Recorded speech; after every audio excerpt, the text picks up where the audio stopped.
Agoy, kalami sa atong sudan karon. Wa gyud amhan nakahimo ta. Kani laging gutom na kaayo madinalian gikan sa trabaho. Kani kay nagdinalian naman ta. Wa nay kuhag mga luwag-luwag ug dagkong plato. Pait na ni. Adi mga una ta. So kerte kalami sa pagkaon, sudan, lansang.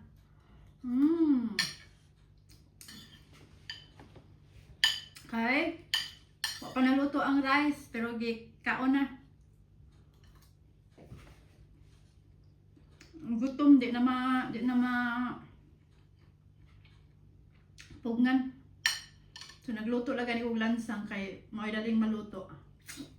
Ang rice kahit di pa luto, bugas pa. Kinuha ko na lang. Murag korek. Pipsi while ang sudan og kanon. Way tarong.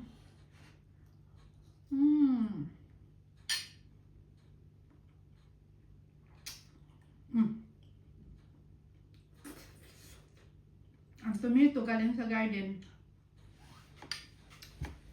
Maraming magsasabi na kami daw nasa ibang bansa. Masarap yung ulam, masarap yung kinakain. Hindi po ganun.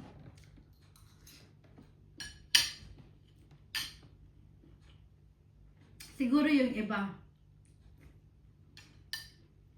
Pero most na Pilipina na nasa ibang bansa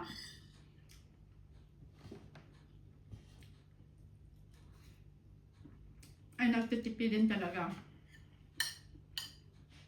Lalo na pag may pamilya sa Pilipinas na pinapadalahan. Nagtitipid yan sila. Minsan hindi na yan kumakain ng masarap na pagkain. Kasi papadala lang sa Pinas.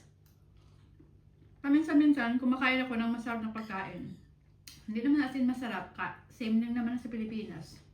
Pero ito talaga, ang pinakamasarap.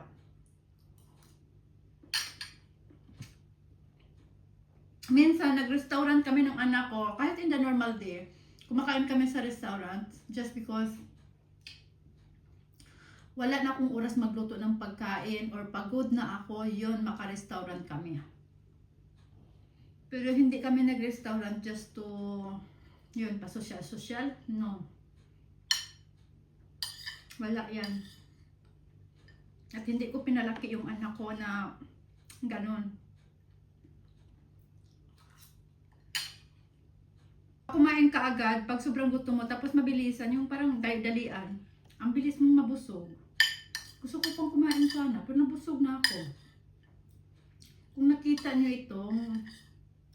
itong buong video, so napanood nyo ito, mag-comment ng lansang. So meron kang mahihintay galing sa akin. Ito yung lansang. Lansang. Pako.